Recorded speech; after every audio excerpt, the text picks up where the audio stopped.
नमस्कार. जर आपण एक दिवस जरी हॉस्पिटलमध्ये ॲडमिट असेल तरी सुद्धा आपला 1 महिन्याचा पगार खलास होऊ शकतो. 2 दिवस ॲडमिट असेल तर 2 महिन्याचा पगार, आणि जर 8-10 दिवस ॲडमिट असेल तर पूर्ण 1 वर्षाची कमाई आपली हॉस्पिटलच्या खर्चामध्ये जाऊ शकते. आणि जर इमर्जन्सीमध्ये हेच जर आपल्याला लोकांकडून कर्ज घ्यावं लागलं हॉस्पिटलसाठी, तर मुद्दल आणि त्याचं व्याज किती रक्कम द्यावं लागते. कारण असे खूप उदाहरणं आहेत ज्यांनी त्यांच्या खर्चासाठी, हॉस्पिटलमधील खर्चासाठी कर्ज घेतलेत. काही काही तर व्यक्ती अशा आहेत त्यांनी स्वतःच्या शेती विकल्या. देव करो अशी वेळ तर कोणावर येऊच नाही.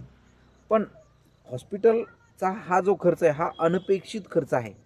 हॉस्पिटल कुणालाही वेळ सांगून येत नाही.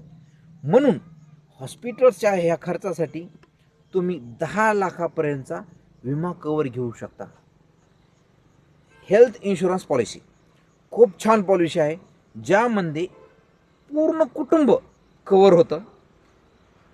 ह्या हेल्थ इन्शुरन्सच्या चौकशीसाठी तुम्ही माझ्याशी संपर्क करा.